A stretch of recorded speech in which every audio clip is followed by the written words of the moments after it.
Wheat Ridge resident Jim Stevens had been creating art for more than 30 years when in 1993, an old war injury thought to be benign left him legally blind. From then, life became a series of rediscoveries and new methods.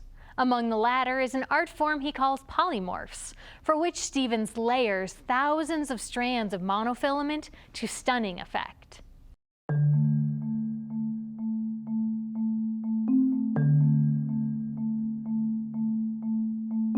Art can be done quickly and look brilliant.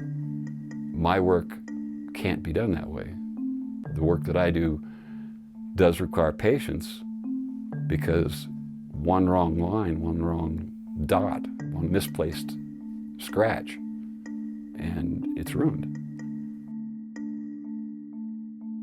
I paint portraits on monofilament line. Each layer I paint in a shade slightly different from the layer in front so that it grabs the eye and pulls it down and through all 8 layers. And when you look at it, no matter where you stand, the painting always gives you a different perspective back. And what happens with my work today is that people will start to walk by it and then stop. And they back up and they look and they go, what? And they come around to the side, they look to the side, and when people look at them, sometimes they ask me if they're holograms. No, they're paintings. It's a painting. But I want to engage people. I want people to be interactive with the art. I've been working with my dad to get into bigger shows that he probably wouldn't normally put himself into. I really kind of just have to tell him what it is, because if I say a monofilament painting, of course the answer is, well, what is that? And so I just have to tell him it's 129 strands across, 8 layers deep of hand-painted fishing line.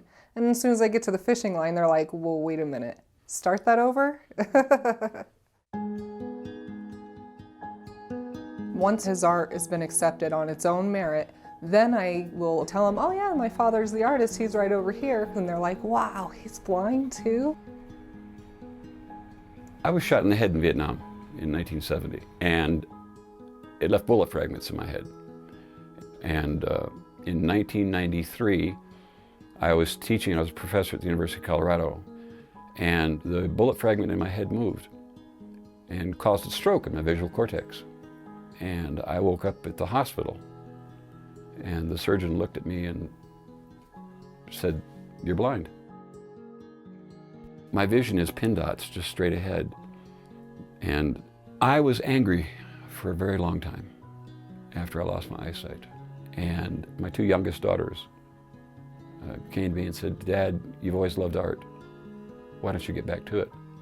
In the beginning, it was encouragement to say that, you know, your life isn't over. Obviously, you still have something to give back. You can relearn to see, relearn to pour your own coffee, relearn to do your art. I spent 2 frustrating years learning how to do my art again without the eyesight that an artist truly needs. But I figured it out. I switch back and forth now between 5 different lenses while I'm working. And my art eventually got me so busy, I forgot to be angry. And my problem is I enjoy too many types of art. He's taken that leap, done so well, and then broken through those boundaries to create something new. He started by doing the VA and a lot of smaller shows, a lot of things that are disability oriented. But I felt like his work was getting much better and deserved a broader audience, and so I wanted him to start getting into more events around town. I see an empty space, and I paint in the way that I see, so you're actually looking through empty space to see the image.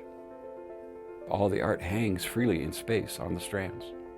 So that exploration of empty space is what led me from the monofilament to the abstract linears that I'm doing now, because it's a continuation of that exploration of empty space.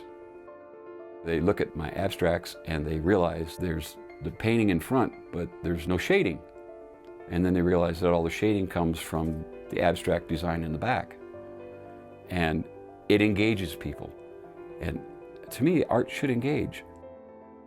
I think art is something that speaks to everybody on such a different level.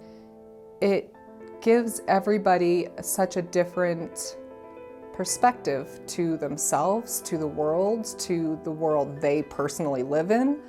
I think art can heal. It made me overcome my anger. It gave me purpose.